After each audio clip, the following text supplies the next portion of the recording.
வணக்கம் அன்பு நண்பர்களே. இன்னைக்கு ஒரு ஒரு நல்ல விஷயத்த சொல்ல போகிறேன். அதாவது ஒரு 10 ஆண்டுகளுக்கு முன்பாக 10 ஆண்டுகளுக்கு இருக்கும்னு நினைக்கிறேன். அப்போ ஒரு அசரீரி வந்தது. அந்த அசரீரி என்ன சொல்லுச்சு அப்படின்னா, இன்று முதல் உனக்கு விபூதி பிரவோகம் கொடுக்கப்பட்டது. இன்று முதல் உனக்கு விபூதி பிரவோகம் கொடுக்கப்பட்டது அப்படின்ற ஒரு அசரீரி வந்துச்சு. அப்போ இந்த வார்த்தைகள்லாம் நம்மளுக்கு ரொம்ப புதுசு, ஒன்றுமே தெரியல, என்ன ஏதுன்றது தெரியல. இது நம்ம நண்பர்களுக்கு கூட தெரியும். இதை பார்த்தா நான் நிறைய நண்பர்களுக்கு, இந்த மாதிரி தமிழ் புலமை வாய்ந்தவர்களுக்கெல்லாம் இந்த வேர்டை அமுச்சு, இது என்னங்க விபூதி பிரவோகம்னு வந்திருக்குது அப்படின்னா என்னங்க,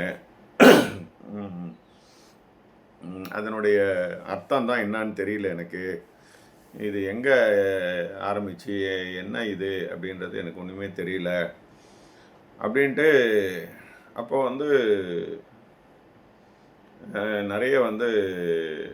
நிறைய பேர்கிட்ட கேட்டோம். ஆனால் யாருக்குமே அது பதில் தெரியல. அது எனக்கும் அது என்னன்னு புரியலை.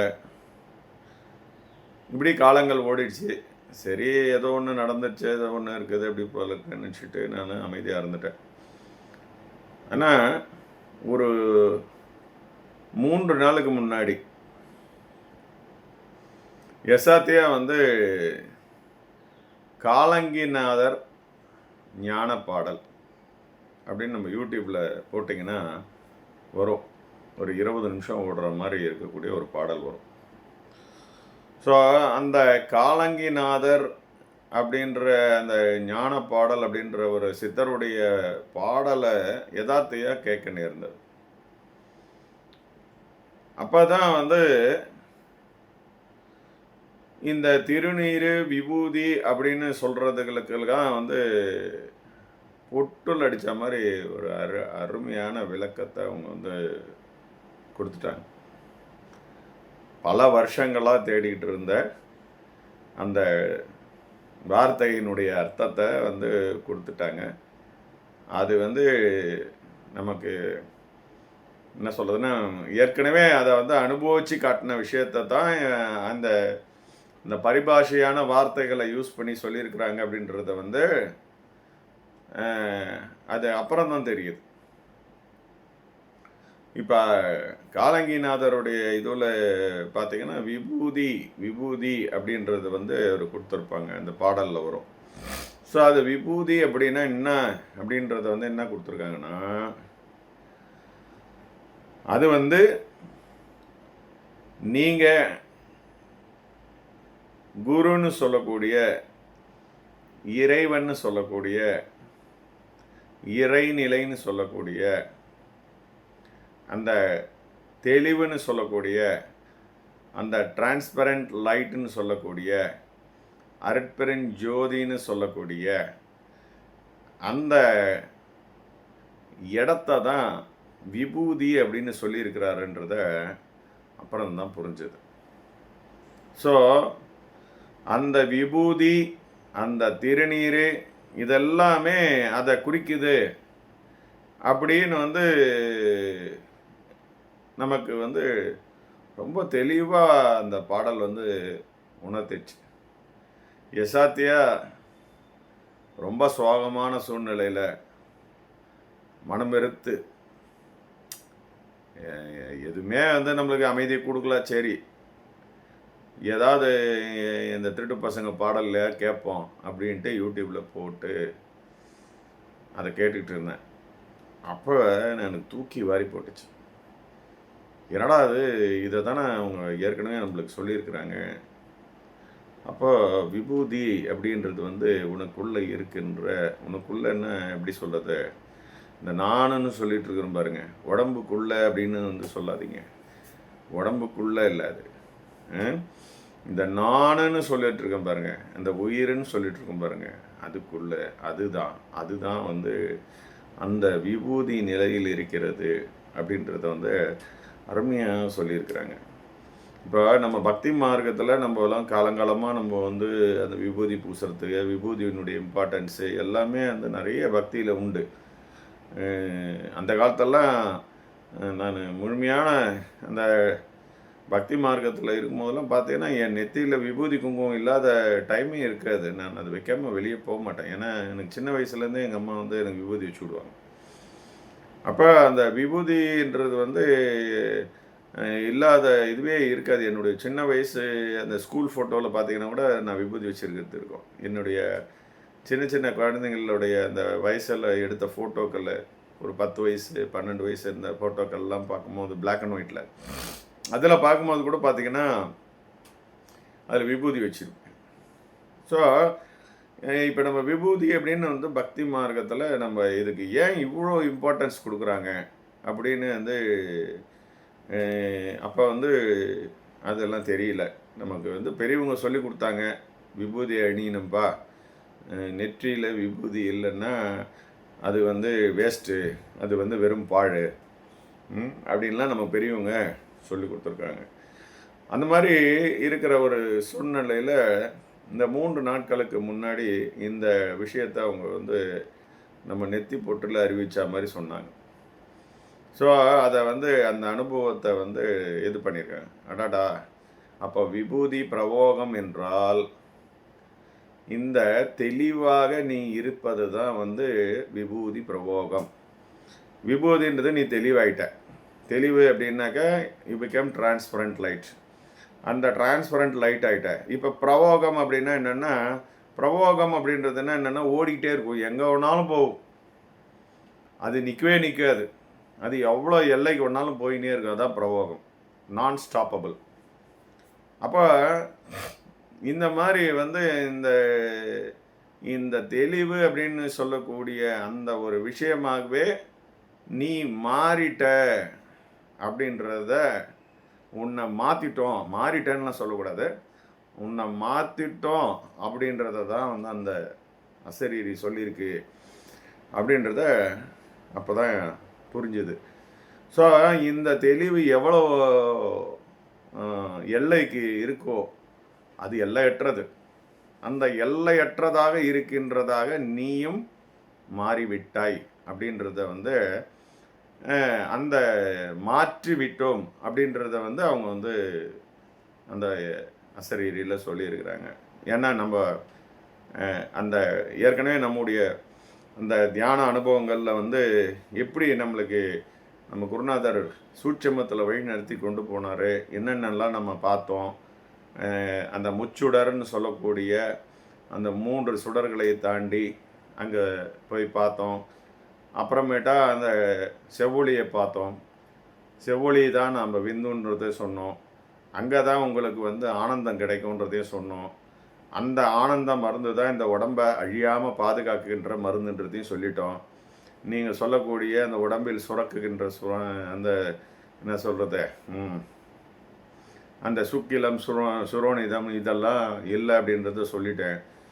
இதெல்லாம் வந்து நான் சொல்லிட்டேன்னு நீங்கள் நினைக்காதீங்க. எனக்கு எதுவுமே தெரியாது. எனக்கு அந்த திருட்டு பசங்க சொல்லித்தந்தவனுங்க, அதை தான் இன்றைக்கி கத்தியும் கிடக்குறேன்.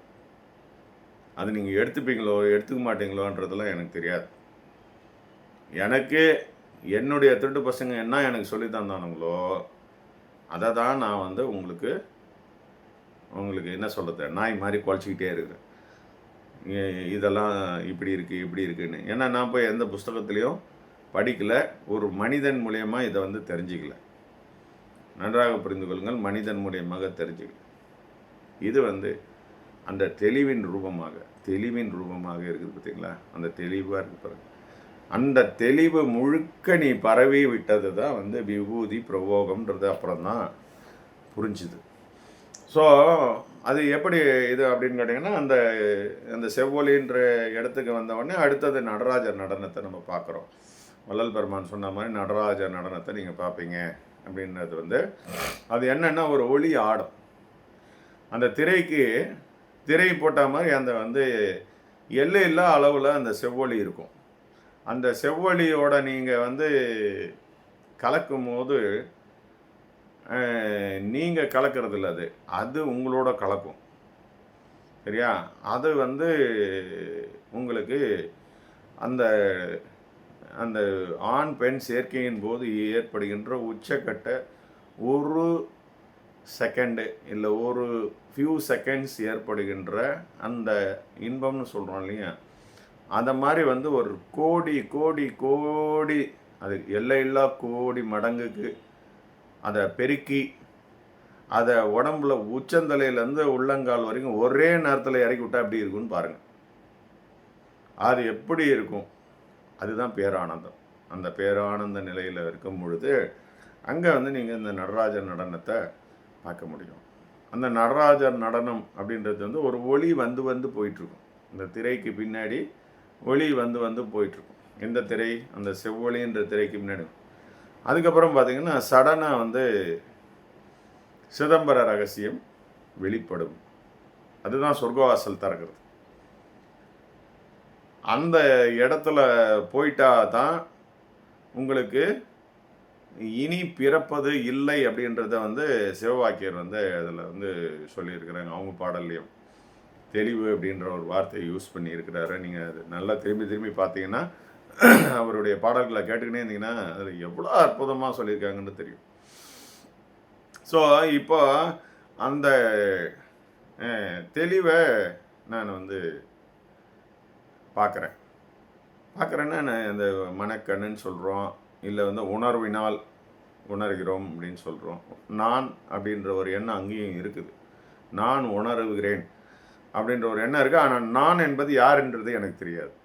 அந்த நிலையில் வந்து நானுன்னு ஒருத்தர் இருக்கிறேன் வழியா என் பேர், ஊர், ஆண், பெண், உயரம், கீழே, நான் மனுஷனா மிருகனா எதுவுமே அந்த இடத்துல தெரியாது. ஆனால் நான் என்ற உணர்வு மட்டும் இருக்கும். ஸோ அந்த உணர்வு இருக்கின்ற நிலையில் நம்ம என்ன பார்க்குறோன்னா, அப்படியே கண்ணுக்கு எட்டின தூரம் வரைக்கும் அந்த வெட்ட வெளின்னு சொல்கிறாங்களே, அது வெட்ட வெளின்றது எப்படி இருக்குது அப்படின்னா ஃபுல் டிரான்ஸ்பரண்ட்டாக இருக்குது. It's a transparent light. இப்போ டிரான்ஸ்பரண்ட்டாக கண்ணாடி இருக்குதுன்னு வச்சுங்களேன். இப்போ உங்களுக்கும் எனக்கு முன்னாடி கண்ணாடி இப்போ டிரான்ஸ்பரண்ட்டாக இருக்குது.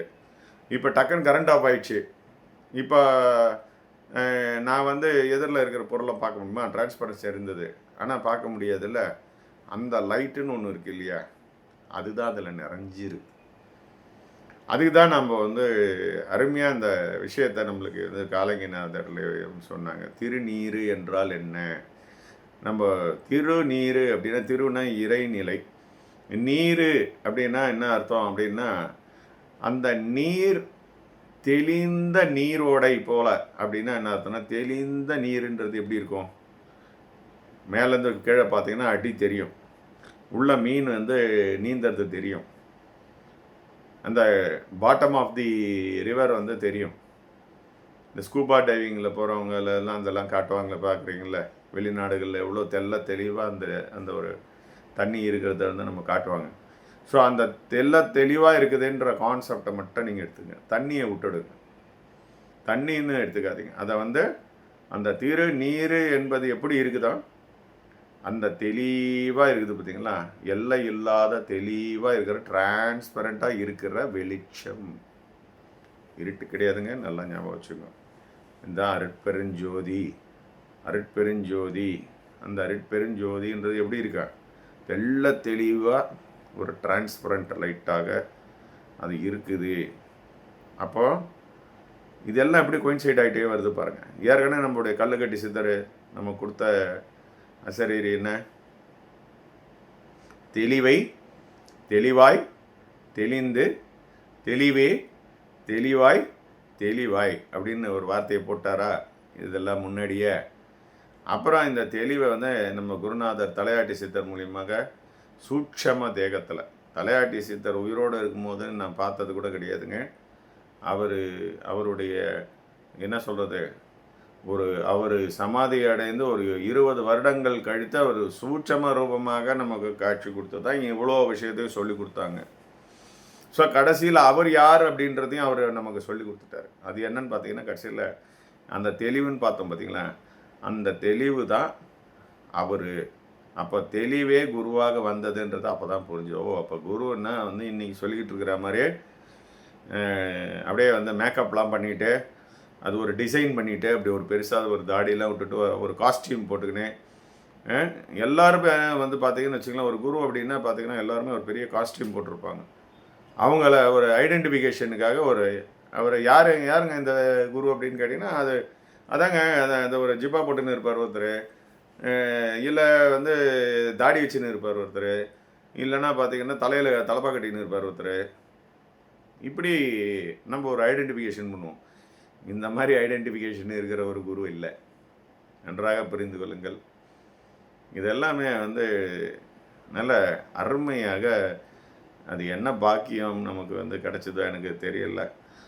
அது எனக்கு அது அந்த ஒரு அற்புதங்களை சொல்ல சொல்ல எனக்கு என்ன சொல்கிறது, வாய் மணக்கும் என்ற மாதிரி இது எல்லாமே சொல்லுவாங்களே, இறைவனுடைய பாடலில் பார்க்கும்போது எல்லாமே மணக்கும் அப்படின்னு சொல்கிற மாதிரி, அந்த மாதிரி அந்த ஒரு இத்தனை வருடங்கள் காத்திருந்து அந்த ஒரு வேர்டுக்கு ஆன்சரை கண்டுபிடிச்சது ஒரு 3 நாளைக்கு முன்னாடி தான்.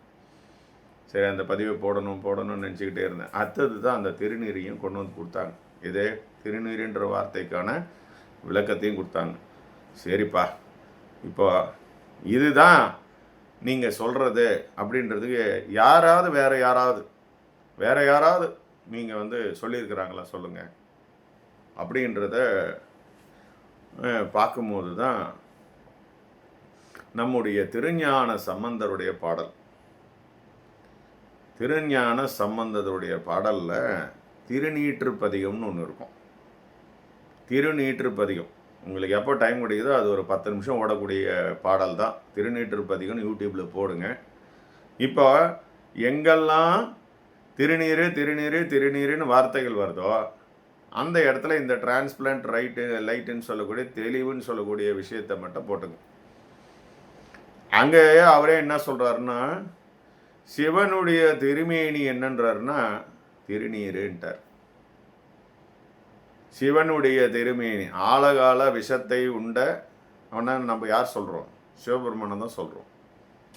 நீலகண்டா அப்படின்னு சொல்கிறோம். கழுத்தில் ஒரு விஷத்தை அமைக்கி வச்சுக்கிட்டாரு அப்படின்றத நம்ம கதைகள்லாம் படிச்சிருக்கோம். ஸோ சிவபெருமானுடைய திருமேனி என்பது எப்படி இருக்குது அப்படின்னா திருநீராக இருக்கிறது. திருந இறைவனுடைய உடம்பாக இருக்கிறது. எப்படி இருக்கான்? அந்த தெளிவாக எல்லையற்றதுன்னா எந்த பக்கமும் எல்லை கிடையாது, 10 திசைகள்லையும் எல்லை கிடையாது. அப்போ அதுக்கு நம்ம அந்த 2ஆக பார்த்தோம் இல்லையா, நாம் ஒன்று அந்த எல்லை இல்லாத அந்த டிரான்ஸ்பரன்சியை பார்த்தோம் இல்லையா. அதுக்கப்புறம் என்னாச்சுன்னா நானும் அதுவும் ஒன்றாக இணைந்து விட்டோம். இதுக்கு முன்னாடி நான் சொல்ல வேண்டிய இன்னொரு விஷயத்தையும் நான் சொல்கிறேன். அழுகை நிச்சயத்தருடைய அருமையான பாடல் ஒன்று இருக்கும், சூப்பரான பாடலுங்க. அந்த வரிகளை அதை நீங்கள் கேட்கணும். எப்படி இவங்கெல்லாம் இவ்வளோ நுணுக்கமாக அந்த காலத்தில் சித்தர்கள் அப்படி போய் படித்தாங்களா? நம்மளாம் என்ன கேள்விப்படுறோம், மாடு மேய்ச்சாங்க, ஆடு மேய்ச்சி நின்றாங்க, இப்படியெல்லாம் நம்ம கேள்விப்பட்டிருக்கிறோம். அப்போது அந்த காலத்தில் இந்த எழுதுகிற படிப்பு அப்படின்றது ஒரு சாதாரண மக்களுக்கு அவ்வளோ சீக்கிரம் எட்டிய விஷயமே கிடையாது. இந்த படிப்பறிவு இல்லாத ஜனங்கள்னு நம்ம கேள்விப்பட்டிருக்கிறோம். அந்த காலத்தில் நம்மளுடைய தலைமுறைகள்லாம் பின்னாடி போய் பார்த்திங்கன்னா படிப்பறிவே இருக்காது. இப்போ எங்கள் தாத்தா எடுத்துக்கினாலே போதும். அது எங்கள் தாத்தாவுக்கு அந்த கையெழுத்து போட்டு அந்த எழுதுறது, லெட்டர் எழுதுறது, இதெல்லாத்தையும் அவர் தெரிஞ்சு வச்சிருக்கிறார். சரியா? ஆனால் எங்கள் பாட்டி இருக்கு பாரு, எங்கள் பாட்டிக்கு எழுத படிக்க தெரியாது. இதாச்சா? இவருக்கு முன்னாடி போயிருக்கிற தாத்தாவுடைய இதெல்லாம் எப்படி அப்படின்னு கேட்டால் அவங்கெல்லாம் வெறும் விவசாயத்தில் இருந்துக்கிறாங்க. அவங்களுக்கும் இந்த எழுத படிக்கிற இதுவே தெரியல.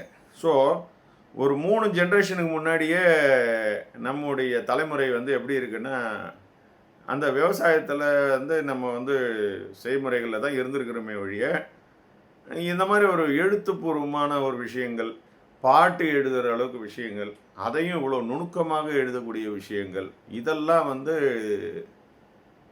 நினச்சி பார்க்கவே முடியல. ஏன்னா 3 தலைமுறைக்கு முன்னாடியே நம்முடைய மூதாதையர்களுக்கு படிப்பறிவே காணாமல் போயிருக்குது. சொல்லறிவோடு இருந்திருக்கு. ஆனால் சித்தர்கள் வாழ்ந்த காலம் எந்த காலம்னே தெரியாமல் இருக்குது. அவங்க எத்தனாம் நூற்றாண்டில் இருந்தாங்க, எவ்வளோ காலத்துக்கு முன்னாடி இருந்தாங்கன்னு தெரியல. ஆனால் அந்த பாடல் வரிகள்லாம் அவ்வளோ அற்புதமாக இருக்கிறது. அதே மாதிரி அவங்க எப்படி அந்த அசரீரி வார்த்தையை எனக்கு சொன்னாங்க. நான் தமிழ்னா எனக்கு ரொம்ப மோசமாக எழுதுவேன். தமிழ் எனக்கு எழுத சொன்னீங்கன்னா என்னால் ஒழுங்காக எழுத முடியாது, தப்பு தப்பாக எழுதுவேன். அது இல்லாமல் வந்து அழகான ஒரு வடிவத்தில் தமிழ் எழுதுறதுக்கு எனக்கு முடியாது. ஏன்னா அப்போல்லாம் வந்து தமிழில் ரொம்ப வீக்கு. ஏன்னா அதெல்லாம் வந்து அந்த செய்யுள்லாம் மனப்பாடம் பண்ண சொல்லுவாங்க. அந்த செய்யுள் மனப்பாடம் பண்ணுற அளவுக்குலாம் எனக்கு புத்தி கிடையாது. அப்போல்லாம் நான் வந்து என்னன்னு பார்த்தீங்கன்னா, நான் 8வது படிக்கிற வரைக்கும் பார்த்தீங்கன்னா, இந்த பொம்மரை விளையாடுறது, கோலி விளையாடுறது, அப்புறம் அந்த பச்சா கல்லுன்னு சொல்லுவாங்க. அதாவது என்னன்னாக்கா அந்த கல் வச்சுட்டு இந்த சிகரெட்டு பாக்கெட்டில் எல்லாத்தையும் அட்டைகளை பிரிச்சுட்டு அது ஒரு வட்டம் போட்டுட்டு அதுக்குள்ளே வச்சு மண் போட்டு மூடிடுவாங்க. நீ ஒரு 5 சிகரெட் அட்டை வைக்கிறோம், நான் ஒரு 5 சிகரெட் அட்டை வைக்கிறோம். அதில் ஒரு 4-5 கம்பெனிக்கு ஒரு வேல்யூ இருக்குது. அந்த விளையாட்டு தான் அப்போ விளையாடுவோம். அப்புறம் கிட்டிப்புல் விளையாடுவோம். அந்த மாதிரி எங்கெல்லாம் அந்த தண்ணி ஓட்டு அங்கே போய் மீன் பிடிப்பேன். எங்கள் அம்மா வந்து என்னை தேடி தொடப்பம் எடுத்துன்னு வரும், வந்து அச்சு ஏற்றுன்னு போவாங்க. ஸோ இந்த மாதிரி அந்த காலத்தில் வந்து பார்த்திங்கன்னா எனக்கு எல்லாமே ரேங்க் கார்டெல்லாம் பார்த்திங்கன்னா ரெட்டு கோடு தான் இருக்கும், ரேங்கே இருக்காது. ரெட்டாக தான் இருக்கும். ஜஸ்ட்டு எங்கேயோ தூக்கி உள்ளே போட்டு பாஸ் ஆகிருப்பான் அப்படின்ற மாதிரி தான் இருக்கும். அதுக்கப்புறம் தான் வந்து கொஞ்சம் அறிவு, உலக அறிவுன்னா எப்படி உலகம் இயங்கிட்டு இருக்குது, நம்ம எப்படி இருக்கிறோன்ற ஒரு விஷயம்லாம் வந்து தெளிவு வந்தது. அதுக்கு காரணம் வந்து என்னுடைய உயிர் நண்பன். அப்போ அவன் வந்து வெளியூர்லேருந்து மாற்றலாகி வந்தாங்க. அவன் தான் என்னை படிக்க வச்சானே. படிப்புனா என்னன்னு சொல்லி கொடுத்தவன், எப்படி படிக்கணும்னு சொல்லி கொடுத்தவனே என் நண்பன் தான். அவனை இன்றைக்கும் நான் மறக்கவே மாட்டேன். சரி, அந்த கதையை விட்டுருங்க, அந்த பக்கம் இருக்குது, வேறு விஷயம். இப்போ நம்ம வந்து என்னென்ன சொல்ல வேண்டியது அப்படின்னு பார்த்திங்கன்னா, இந்த ஞான சம்பந்தருடைய பாடல், அந்த திருநீற்று பதிகம் அப்படின்றத நீங்கள் வந்து என்ன பண்ணுங்க, இந்த பாடலை போட்டுட்டு அதில் திருநீருன்னு வர இடங்களை எல்லாத்துலேயும் நீங்கள் இந்த தெளிவு தெளிவு தெளிவு அப்படின்றத நீங்கள் வந்து வச்சுக்கோங்க. இப்போது அதனுடைய அர்த்தம் எப்படி புரியுதுன்றத நீங்கள் மறுபடியும் போட்டு பாருங்கள். உங்களுக்கே நான் சொல்கிற விளக்கம் என்பது ஆதாரபூர்வமாக விளங்கிடும். இது சாதாரணமான விஷயமாகவே தெரியல. நான் எத்தனையோ வருட காலங்கள் ஓடி போச்சு, இந்த வார்த்தைக்கு நமக்கு அர்த்தம் தெரியல. ஆனாலும் வந்து இது சித்தர்களுடைய இதில் வந்து இருந்திருக்கு. அப்போ ஞான சம்பந்தருடைய இது பாடல்கள், அது வந்து அந்த அது அது திருநீற்றுப்பதிகம் அவர் தானான்றது நீங்கள் இன்னும் ஒரு வாட்டி வெரிஃபை பண்ணிக்கோங்க. ஆனால் சரியாக எனக்கு அந்த திருஞான சம்பந்தரா மாணிக்க வாசகரா அந்த ரெண்டுத்தில் எனக்கு வந்து ஞான சம்பந்தர் தான்ன்றது எனக்கு கொஞ்சம் அந்த இது இருக்குது. ஆனால் திருப்பி நீங்கள் அதை வந்து வேணும் ஒன்றுமே தேவையில்ல, யார் எழுதுனா உங்களுக்கு என்னங்க இருக்குது, நீங்கள் பாடல் மட்டும் பாருங்கள். சரியா? அந்த பாடலில் திருப்பி 2-3 வாட்டி கேட்டு பாருங்கள். இப்போ எப்படி மேட்ச் ஆகுதுன்னு பாருங்கள். அப்போ திருமூலர் தெளிவை பற்றி 4 வரி சொன்னதும், அதுதான் உபதேசம் என்று சொன்னதையும், சித்தர்கள் நில் என்று சொன்னதையும், நீ வந்து எப்படி அங்கே வந்து என்ன சொல்கிறது, நம்ம சிவாக்கியர் சொன்ன மாதிரி ஆடும் இல்லை, கோலும் இல்லை, ஆளும் இல்லை, இல்லை இல்லை இல்லையே அப்படின்னு சொன்னார் பாருங்க. எல்லாமே வந்து மொத்தமாக அங்கே வந்து கோயின்சைட் ஆகி ஒரு ஒரு இறுதி முடிவு அங்கே கொடுக்குது. ஸோ இந்த ஒரு இறுதி முடிவை வந்து எவ்வளோ அற்புதமாக அங்கே கொடுத்துருக்குறாங்க. சரியா? அதையும் நம்மளை கூட்டும் போய் அனுபவிக்க வச்சாங்க. அதுதான் முக்கியம். இப்போ சொன்னதோடு விட்டுறல, நம்மளையே அதே மாதிரி உருமாற்றி காட்டினாங்க. அப்போ தான் நம்மளால் நம்ப முடிஞ்சுது. ஆமாண்டா, நம்ம இப்படி தானே இருந்தோம் இவ்வளோ நேரம். ஏன்னா நம்ம அந்த ஒன்றுமே இல்லாத தன்மையில் நாமளே தெளிவாக இருக்கின்ற ஒரு தன்மையை பார்த்தோன்னு சொன்னோம். அடுத்தது என்ன ஆச்சு அப்படின்னு பார்த்தீங்கன்னா, அங்கேயும் நான் என்ற ஒரு உணர்வு இருந்தது, தெளிவின்ற ஒரு தன்மை இருந்தது. அங்கேயும் ரெண்டுபட்ட நிலை இருந்தது. ஆனால் அதுக்கப்புறமேட்டா போனால் அங்கே நான் எங்கே இருக்கிறேன்னு தெரில, அங்கே தெளிவு எங்கே இருக்குதுன்னு தெரில. அப்படின்னா என்ன அர்த்தம் அப்படின்னா, அங்கே தெளிவு மட்டும் ரீட்டைன் ஆயிடுச்சு, நான் என்பது கரைந்து விட்டது. நான் என்பது கரைந்து போச்சு. இதை வந்து மறுபடி முன்னாடி போய் பாருங்கள். நான் முன்னாடி போட்டிருந்த நம்முடைய கலையாட்டி சித்தருடைய உபதேசம் அப்படின்ட்டு ஏற்கனவே நான் போட்டிருப்பேன். அதையும் இதையும் பாருங்கள். அந்த கிணத்துல நம்மளை குதிக்க சொல்லி அந்த கிணத்துல வந்து அப்படியே வந்து கரைய சொன்னதை வந்து திருப்பி மேட்ச் பண்ணி பாருங்கள். அந்த தண்ணி தெளிவான தண்ணி, அந்த தெளிவான தண்ணியில் நீ கரைந்து விடு. நீ கரைஞ்சிட்டுன்னா மீதி என்ன இருக்கும்? வேறு எவனா வந்து பார்த்தானா என்ன இருக்கும்? அங்கே கிணத்துல அதே தண்ணி இருக்கும், ஆனால் நான் என்ன பார்க்க முடியாது, ஏன்னா நான் கரைஞ்சிட்ருப்பேன். ஸோ அந்த தண்ணிக்குள்ளேருந்து எழுந்து தான் வந்தார் அவர் வந்து யார், நம்முடைய தலையாட்டி சித்தர். அதில் தான் உள்ள குச்சி நீயும் குதி அப்படின்னாரு. அதே மாதிரி அவரே தான் வந்து திருப்பி நீ வந்து குதி அப்படின்னு வெளியில் வந்து தான் நம்மளுக்கு சொல்கிறா, மறுபடியும் நான் குச்சா மாதிரி நீயும் குதிடா அப்படின்னு. எல்லாம் மௌனம், வெறும் செய்கை, ஆனால் 1000 அர்த்தங்கள் தினம் தினம் அப்படியே மாறிக்கிட்டே இருக்கு. இப்போ சொல்லுங்கள், நான் கடவுள்னு சொல்லிக்கலாமா? நான் கடவுள்னு சொல்லிக்கலாமான்ற சொல்லுங்கள். இந்த ஒரே ஒரு இந்த விபூதி பிரபோகம்னு சொன்ன இந்த ஒரு வார்த்தையினுடைய அர்த்தத்தை கண்டுபிடிக்கிறதுக்கு எத்தனை வருஷங்கள் தாண்டி இருக்கு? கிட்டத்தட்ட ஒரு 10-12 வருஷங்கள் தாண்டி இருக்குன்னு நினைக்கிறேன். எனக்கு என்னுடைய நண்பர்கள் கேட்டாதே தெரியும். அவங்களே வந்து சொல்லுவாங்க, இதை இவர் ஏற்கனவே இதெல்லாம் சொல்லியிருக்கிறாரு, இந்த வார்த்தை என்னன்னு தெரியலன்னு சொன்னார் அப்படின்றது அவங்களே உறுதிப்படுத்துவாங்க. ஸோ இறைவன் என்பது, படைத்தவன் என்பது இருக்கிறான் என்பதை புரிந்து கொள்ளுங்கள். படைத்தவன் எந்த ரூபத்தில் இருக்கிறான்றதை பற்றி நீங்கள் கவலைப்படாதீங்க. இப்போ நான் சொல்கிறேன் இந்த மாதிரி இருந்தது, அந்த மாதிரி இருந்தது, இதெல்லாம் விட்டுடுங்க. இதெல்லாம் வந்து யாருக்கு அப்படின்னா பற்றற்று போகிறவங்களுக்கு தான். ஐ எம் அலோன், எனக்கு யாருமே வந்து கமிட்மெண்ட்டு கிடையாது, என்னுடைய டிபெண்ட் கிடையாது, அப்படி ஒரு நிலையில் இருக்கிறவங்களுக்கு தான் இது வந்து மெயின் சப்ஜெக்ட். சரியா? குடும்பஸ்தனாக இருக்கின்றவர்கள், சரியா, அது என்ன சொல்கிறது, திருவிளையாடலில் சொல்லணும் பெரிய குடும்பி நான் அப்படின்வான். அப்படின்னா சிவபெருமான் என்ன சொல்கிறார், அவருக்கு குழந்தை குட்டி எல்லாமே இருக்குது, சிவனும் பார்வதி தலையில் ஒன்று உட்காந்துங்குது, என் பக்கத்தில் ஒன்று இருக்குது அப்படின்றதெல்லாம் அந்த உருவகமாக அவங்க சொல்லியிருப்பாங்க இல்லையா? அப்போ இந்த மாதிரி குடும்பஸ்தனாகி இருப்பவர்கள் பக்தி மார்க்கத்தில் தான் இருக்கும். ஸோ படைத்தவன் இருப்பதை உறுதிப்படுத்துவதற்கு தான் நான் மறுபடியும் இந்த வார்த்தைகளை சொல்லுகிறேன். படைத்தவன் இருக்கிறான், அவனை நீ எந்த ரூபத்தில் வணங்கினாலும் உன்னை நாடி வருவான். ஆத்மார்த்தமாக வணங்குங்கள். பக்தி மார்க்கம் என்பது மிகச்சிறந்த உலகியல் மார்க்கம். அதுக்காக என் கடவுள், உன் கடவுள், என் மதம், உன் மதம், இப்படியெல்லாம் பிரிச்சுக்காதீங்க. சரியா? எல்லாத்துலேயும் கடவுள்னா ஒன்று தான். அவருக்கு நீங்கள் என்ன வேணா குப்புசாமி, முனுசாமி, எவனை வேணா பேர் வச்சுக்கோங்க.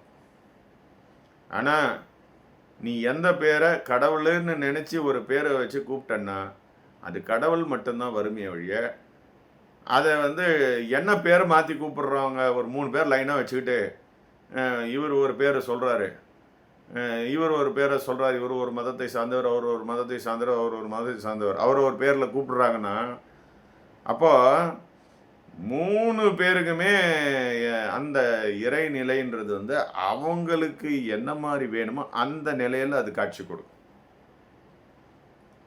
அதுதான் படைத்தவனுடைய ஸ்பெஷல். நல்லா ஞாபகம் வச்சுக்கோங்க. ஏன்னா வந்தது ஒரே ஆள் தான். சரியா? அதனால வந்து நம்பல்லாம் சகோதர சகோதரிகள்ங்க. ஞாபகம் வச்சுங்க. சகோதரர்கள்னா நான் என்ன சொல்றேன், எல்லாமே ஒரு படைக்கப்பட்ட பொருள்னா எல்லாமே அந்த இறைவனுக்குள்ள தான் நம்ம இருக்கிறோன்றத புரிஞ்சுக்கணும். இறைநிலைக்குள்ள தான் நம்ம வந்து இருக்கிறோம். அந்த இறைநிலைன்றது நமக்குள்ள இருக்குது. அதை நான் ஏற்கனவே பேசிட்டோம். அதை விட்டுடுங்க. அது உலகியலுக்கு இல்லை. நான் பக்திக்கு வந்துட்டேன் இப்போன்னு சொல்கிறேன். ஏன்னா பக்தியில் இருக்கிறவங்க எல்லாரையும் அன்பாகவே பழகுங்க. என்ன என்ன சொல்கிறது,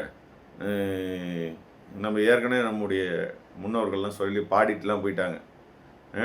உன் மதமா என் மதமா ஆண்டவன் எந்த மதம் அப்படின்றதெல்லாம் சொல்லிட்டு போயிட்டாங்க. இதெல்லாம் விட்டுடுங்க. நமக்கு வேண்டவே வேண்டாம். எல்லாரும் அன்போடு அரவணைச்சு வாழுங்க. இவனை வந்து என்ன சொல்கிறது, இவன் பெரிய இதில் என்ன சொல்கிறது, இவர் பெரிய சுப்பீரியர் இதில் இருக்கிறாரு, இவர் கீழே இருக்கிறார், அப்படிலாம் கிடையவே கிடையாது. எல்லாம் ஒன்று தான். தங்கத்தால் செய்யப்பட்டது தாங்க எல்லாமே. மதங்களை கடந்து நிற்கும் போது தான் நீங்கள் வந்து இறைவனுடைய மொத்த ஆற்றலையும் நீங்கள் வந்து பார்க்க முடியும். நம்மளுடைய இதில் குருஷேத்ராவாரில் வந்து அந்த கிருஷ்ண பரமாத்மா வந்து கர்ணனுக்கு இது வந்து அந்த விஸ்வரூப தரிசனத்தை காட்டுறதை நீங்கள் பார்த்துருப்பீங்க. அதில் என்ன இருக்குன்னு பார்த்தீங்கன்னா, அந்த கிருஷ்ணருடைய உருவத்துக்குள்ளே, அவ்வளோ பெரிய உருவத்துக்குள்ளே எல்லா உலகத்தினுடைய அண்ட சராசரங்களும் அடங்கி இருக்கிறத நமக்கு வந்து காட்டுவாங்க. அதில் மிருகங்கள் இருக்கும், காடு இருக்கும், செடி இருக்கும், புல் இருக்கும், பூண்டு இருக்கும், எல்லாமே இருக்கும். அந்த மாதிரி எல்லா விதமான மனிதர்களும் இருப்பாங்க, எல்லா விதமான உயிர்களும் இருக்கும். அப்போ எல்லாமே அடங்கி இருக்கிறது தான் இறைநிலையாக இருக்குது. அதுக்காக நான் எல்லாமே அடங்கி இருக்கிறத வந்து எல்லாராலையும் அப்படி வணங்க முடியாது. அதனால் நீங்கள் இதுக்கெல்லாம் போட்டி போடாதீங்க. இது இப்படி தான் இருக்குது, அப்படி தான் இருக்குது, இதெல்லாம் வேண்டாம். நமக்கு வேண்டியது என்னங்க, இறைவன். இறைவன் ஒரு எதிரில் தெரிகிற ஒரு பொருளில் இருக்கிறாருன்றதை விட்டுடுங்க. அது எதுவாக இருந்தாலும். ஆனால் அந்த பொருள் இல்லாமல் நீ இறைவனை வணங்கவும் முடியாது. ஏன்னா நம்ம பழகிட்டோம் அப்படி தான். ஏன்னா உன்னுடைய கருத்தில் தான் இறைவன் இருக்கிறான் என்பதை புரிஞ்சுக்கணும். ஒரு அந்த விஷயங்கள் எல்லாமே அதனால நிறைய நான் வந்து இதை சொல்லிக்கிட்டே இருக்கிறேன். நம்முடைய உலகியலில் வந்து நிறைய பேர் திருப்பி சொல்கிறேன், எல்லா கார்ப்பரேட் மக்களும், கார்ப்பரேட் சுவாமியார்கள், இவங்க எல்லாருமே என்ன அப்படின்னா, எதுக்கு இதெல்லாம் வந்து சொல்கிறாங்கன்னு பார்த்தா பணம் சம்பாதிக்க தான் சொல்கிறாங்க. சரியா? ஸோ அவங்க வந்து நல்லா இருக்கணும், அவங்க குடும்பம் நல்லா இருக்கணுன்றதுக்காக குடும்பஸ்தர்களின் குடும்பங்களை நாசமாக்குறாங்க. தயவுசெய்து அப்படி செய்யாதீங்கன்னு பல முறை சொன்னாலும் மறுபடியும் அதே விஷயங்களை தாறுமாறாக இன்றைக்கி வந்து உங்களுடைய யூடியூப்பை திறந்தாலே கொட்டுறதை பார்த்துருப்பீங்க. ஒருத்தர் சொல்கிறார், எனக்கு 3வது கண் விழிப்படைந்து அப்படியே எல்லாமே கண்ணை மூடிக்கிட்டு இருக்கிறேன், அப்படியே எல்லாம் தெரியுது, எனக்கு கண்ணை மூடித்தான் இருக்கிறேன், அப்படியே எல்லாமே தெரியுதுங்க. சரி, அவர் சொன்னது தப்பா ரைட்டா அப்படின்னு கேட்டிங்கன்னா ரைட். இதெல்லாம் வந்து ஒரு ஆரம்ப காலகட்டத்தில் நடக்கக்கூடிய விஷயங்க. ஆனால் அவர் போட்டிருக்க உடைகளை பார்த்தீங்கன்னா அப்படியே ரிச்சாக போட்டுருக்கிறாரு. அவர் மைக் பிடிச்சி பேசிகிட்டு இருக்கிறாரு. அவர் என்ன சொல்கிறாருன்னா, அதிலிருந்து என்னுடைய வாழ்க்கையில் எல்லாமே நான் தெளிவான முடிவு எடுக்கிறேன்,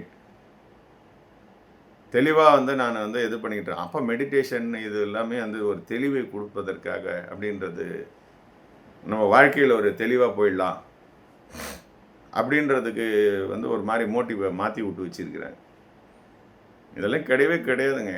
நீங்கள் எப்போ வந்து அந்த புலி வாலை பிடிச்சி புலி உன்னை திரும்பி பார்த்துச்சுன்னா நீ தப்பிக்கவே முடியாது. உனக்கு என்ன சொல்லுது, உன்னை நீ இழந்து விடுவாய். இவ்வளோதான். உன்னை நீ இழந்து விட்டால் யோசிச்சு பாருங்க. உன்னையே உனக்கு தெரியலன்னா உன் குடும்பம் உனக்கு தெரிய போதா? உன் குடும்ப கஷ்டம் தெரிய போதா? அதுங்க அடுத்த தான் தெரிய போதா? இல்லை உன் மேலே இருக்கின்ற புண்ணு புழு எல்லாம் தெரிய போதா? எதுவுமே தெரிய போகிறது கிடையாது. சரியா? அந்த நிலை யாருக்கு அப்படின்னா அது அந்த முக்தியை நோக்கி போதுண்டா சாமி என்னை விட்டா போதும், இனிமேட்டு இன்னொரு லைஃப் வேண்டாம் அப்படின்னு நினச்சிக்கிட்டு போகிறவங்களுக்கு தான் அது. ஆனால் இவங்களை எல்லாரும் வாங்க வாங்க நான் சொல்லித்தரதில் எல்லாமே உனக்கு இனிமேட்டு எல்லாமே லைஃப் சக்ஸஸ். அப்போ லைஃப் சக்ஸஸ் ஆனவர் ஏங்க சொல்லி கொடுத்துன்னு இருக்கிறார் இன்னும்? அப்போ he is not success with this teaching. அவர் என்னுடைய டீச்சிங்னால நான் ஃபுல்ஃபில் ஆகிட்டேன் அப்படின்ற நினப்பு இன்னும் வரல பாரு. அப்போ அவர் எப்படி சக்ஸஸ்ஃபுல் ஆகிட்டாருன்னு அர்த்தம்.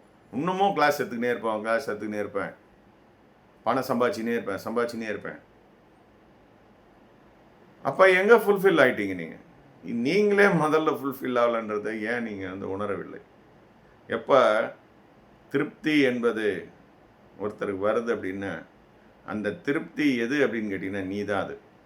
நீ யாரை தேடிக்கொண்டு இருக்கிறாய் என்றால் உன்னைத்தான் தேடிக்கொண்டு இருக்கிறாய். உன்னை தேடுவதை நீ நிறுத்திவிட்டால் நீயே அதுவாக இருப்பாய் என்பது தான் உண்மை. நீ தேடும் பொருளை தேடும் இடத்தை விட்டு தேடுகின்ற இல்லாத இடத்துலலாம் செய்கிறாங்க. அதாவது என்ன சொல்லுது, நம்முடைய பாடல் ஏற்கனவே எழுதியிருக்கிறதுல இருக்கும் இடத்தை விட்டு இல்லாத இடத்தை எங்கெங்கோ தேடுகின்றார் அப்படின்ற அந்த தேடுதல் இல்லாமல் நீங்கள் நிறுத்திட்டீங்கன்னா நீங்கள் எதை அடையணும்னு நினச்சிங்களோ அதுவாகவே இருப்பதை உங்களால் புரிந்து கொள்ள முடியும். சரியா? ஆனால் இதெல்லாம் யாருக்கு அப்படின்னா அந்த ஸ்பிரிச்சுவல் பாத்தில் எண்டு ஸ்டேஜை நோக்கி போகிறவங்களுக்கு மட்டும்தான். இதுக்கு நீங்கள் உலக மக்களை இழுக்காதீங்க, தயவுசெய்து ஏமாத்தாதீங்க. இதெல்லாம் உங்களை ஆட்டோமேட்டிக்காக உலகத்தை நோக்கி இழுக்கும் அப்படின்றத நீங்கள் புரிஞ்சுக்கணும். நீங்கள் கடை தர மாட்டீங்கன்றதை புரிஞ்சுக்கணும். நீங்கள் முதல்ல உள்ளே எதுக்கு வந்தீங்கன்னா இறைவனை பார்க்கணுன்னு தியானம் பண்ணி அதை பண்ணி இதை பண்ணி வாழ்க்கையில் கஷ்டப்பட்டு உருட்டி எல்லாத்தையும் ஒரு ஸ்டேஜுக்கு வந்த பிறகு நீங்கள் இப்போ என்ன பண்ணுறீங்கன்னா பணம் தேவைப்படுது அப்படின்னும் போது அந்த பண தேவைக்காக ஒரு 4 பேருக்கு நீங்கள் இப்படி பண்ணும்பொழுது என்ன ஆகுது அப்படின்னா உங்களை இழுத்து விட்டுரும் உள்ள இதில் இந்த உலகில். அவ்வளோதான். அப்புறம் நீங்கள் ஒன்றே கரை சேர போகிறதில்ல. உங்களுக்கும் சாதாரணமான மனிதர்கள் மாதிரி தான் நீ இறந்து போக போகிற. சரியா? இது யூஸ்லெஸ். சரியா? அதனால் அதெல்லாம் வேண்டாம். தயவுசெய்து மக்களை ஏமாற்ற நினைக்காதீங்க. இல்லை ஒருவேளை உங்களுக்கு தெரியாமலே அப்படி ஏமாத்துறீங்களான்றது எனக்கு தெரியல. இப்போ நீங்கள் மட்டும்தான் ஏமாற்றாமல் இருக்கிறீங்களான்னு கேட்டால் அப்படியும் இல்லை. புரியுதுங்களா? இப்போ என் கதையை விட்டுடுங்க, அது வேண்டாம். இது மாதிரி ஒரு உலகத்துக்கு உதவாத ஜென்மம் அப்படின்னா இது ஒன்று தான் என்னுடைய கருத்து. இந்த உலகத்திலே வேண்டப்படாத ஜென்மமாக இருப்பது நான் தான் அப்படின்றது தான் நான் வந்திருக்கிற கடைசி முடிவு. சரியா? அதை விட்டுடுங்க. நான் என்ன சொல்கிறேன்னா இருக்கிறவங்கள ஏன் ஏமாற்றி பிழைக்கணும்? ஏமாற்றி பிழைக்கிறதுனால என்ன வந்துருப்போகுது? ஒன்றும் வரப்போகிறதில்ல. அப்போ நீங்கள் போய் சாகும் போதும் அதே தான் வரப்போகுது. இப்போல்லாம் வெறும் பவுடர் தான் கொடுக்க போகிறான். அப்படியே சும்மா அந்த இதில் என்ன சொல்கிறது மின் மயானத்தில் அப்படி விட்டான்னு வச்சுங்க, அடுத்த செகண்டு பஸ்மம் தான், வெறும் பொடி தான். ஸோ 6 அடி நிலம் கூட உனக்கு சொந்தம் கிடையாது இனிமேட்டு வருங்காலத்தில். ஏன்னா இடம் இல்லை. எல்லா இடத்துலையும் கலரையை போட்டுட்டோன்னு வச்சுக்கோங்க. எல்லா இடத்துலையும் நம்ம இந்த என்ன சொல்கிறது நம்முடைய இறந்த பிறகு எழுப்புகிற அந்த சமாதியை எழுப்பி வச்சுருப்பாங்க இல்லையா, சுடுகாடு இடுகாடு, அதெல்லாம் கூட கிடையாது. இனிமேட்டு சமரசம் உலாகும் இடத்த கூட நம்ம பார்க்க முடியாத ஸ்டேஜுக்கு போயிட்டோன்றதை ஞாபகம் வச்சுங்க. அந்த காலத்தில் பாடியிருப்பாங்க இல்லையா, ஏதோ ஒரு படத்தில் சமரசம் உலாவும் இடமே அப்படின்றது ஒரு பாட்டு, அற்புதமான பாட்டு இருக்கும். ஆனால் இனி அந்த வரும் சந்ததிக்கு அந்த சமரசம் உலாவும் இடத்த கூட இனிமேட்டு பார்க்க முடியாது. ஏன்னா டோட்டலாக இந்த உடம்புக்கு 6 அடி சொந்தம் கூட கிடையாது.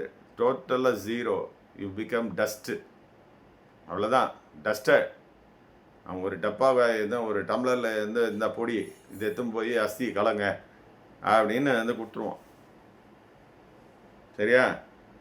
ஸோ இருக்கும் பொழுது 4 பேருக்கு உதவியாக இருக்கும். 4 பேருடைய கஷ்டங்களை கேளுங்க. முதல்ல இன்றைக்கி உலகத்தில் தேவைப்படுகின்ற ஒரு முக்கியமான விஷயத்தை புரிந்து கொள்ளுங்கள். இந்த துரிதமான உலகத்தில் முக்கியமாக தேவைப்படுறது வந்து அவன் சொல்ல வர்றத காது கொடுத்து கேட்குறதுக்கு எவனுமே தயாராக இல்லை. எல்லாரும் பிஸியாக இருக்கிறானுங்க. உலகத்தில் இருக்கு எல்லாவனும் பிஸியாக இருக்காங்க. எப்போ கேட்டாலும் எவனை கேட்டாலும் I am very busy, I am very busy.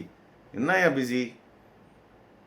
ஒரு வருத்தத்தோடு, ஒரு ஒரு நோயோடு, அந்த நோயினுடைய வலியோடு வருகின்ற அந்த ஒரு நோயாளி அவன் எதிர்பார்க்கறது வந்து உன் ப்ரிஸ்கிரிப்ஷன் வந்து ஃபஸ்ட்டு கிடையாது. ஃபஸ்ட்டு அவன் எதிர்பார்க்கறது என்னென்னா, நீ காது கொடுத்து கேளு. ஏன்னா அவன் நொந்து போயிருக்கிறான். என்னடா இந்த உலகத்தில் நம்முடைய வழியை கேட்கறதுக்கு ஆளே இல்லையா? இதுதான் அவனுடைய கோரிக்கை. ஸோ ஏழை எளிய மக்களை பற்றி ஒரு ஒரு நீங்களாகவே ஒரு முன்முடிவு எடுத்துக்கிட்டு சும்மா வந்து அப்படியே ஒரு அதிரடியாக நீங்கள் ஒரு இது பண்ணாதீங்க. அவங்க சொல்ல வர்றத காதில் வாங்குங்க.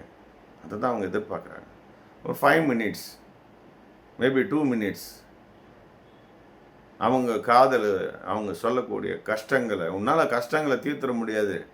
என் ஸ்டேஜ் கேன்சரில் வரவங்களுக்கு வந்து இன்றைக்கி நம்மளுக்கு முழுமையான மருத்துவம் இல்லை. இருந்தாலும் அந்த அந்த குழறுதலோடு சொல்லக்கூடிய அந்த ஆத்மாவினுடைய வேதனை இதை தயவுசெய்து காதில் வாங்குங்கள்.